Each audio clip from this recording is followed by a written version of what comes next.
Hi అండి, ఎలా ఉన్నారు అందరూ? నేనైతే ఈరోజు ములకాకుతో కారప్పొడి అయితే ప్రిపేర్ చేస్తున్నానండి. ములకాకు అంతా బాగా కడిగి ఇలా ఒక్కొక్కటిగా ఒలుచుకోవాలి. ఇలా ఒలిసిన తర్వాత ఇప్పుడు స్టవ్ మీద బాండీ పెట్టి దానిలో 2 టేబుల్ స్పూన్ల వరకు ధనియాలు వేసి దోరగా వచ్చేంత వరకు వేయించుకోవాలి. ఇవి వేగిన తర్వాత ఒక ప్లేట్లోకి అయితే తీసేసుకుందాం. చూడండి, ఇలా తీసేసుకున్న తర్వాత ఇప్పుడైతే మళ్ళీ 2 టేబుల్ స్పూన్ల వరకు పచ్చి శనగపప్పు ఉంటుంది కదా, పచ్చి శనగపప్పు అయితే దోరగా వచ్చేంత వరకు కూడా అది కూడా 2 టేబుల్ స్పూన్లు వేసి వేయించుకోవాలి. ఇలా వేగిన తర్వాత చూడండి, కొంచెం కలర్ మారేంత వరకు కూడా వేయించుకోవాలి. ఇది లో ఫ్లేమ్లో పెట్టి వేయించుకుంటే మంచిగా వేగుతుందన్నమాట. ఇప్పుడైతే 2 టేబుల్ స్పూన్లు ఆయిల్ వేసి ఎండుమిర్చిని అయితే వేయించుకోవాలి. ఎండుమిర్చి క్లీన్ చేసి పెట్టుకున్న ఎండుమిర్చిని ఇలా వేయించుకుని ఇవి కూడా ఒక ప్లేట్లోకి తీసేసుకోవాలి.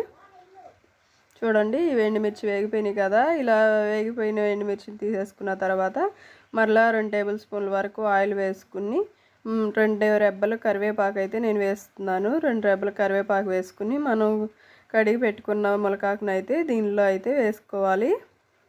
చూడండి, ఇదైతే ఆల్రెడీ డ్రై అయిపోయింది. ఇంకా తడి ఏమన్నా ఉన్నా కూడా ఇప్పుడైతే మనం వేయించుకుంటాం కదా, పర్ఫెక్ట్గా రెడీ అవుతుందన్నమాట. ఇలా వేగిన తర్వాత చూడండి, ఇదైతే కొంచెం టైం పడుతుంది. లో ఫ్లేమ్లో పెట్టి వేయించుకోండి.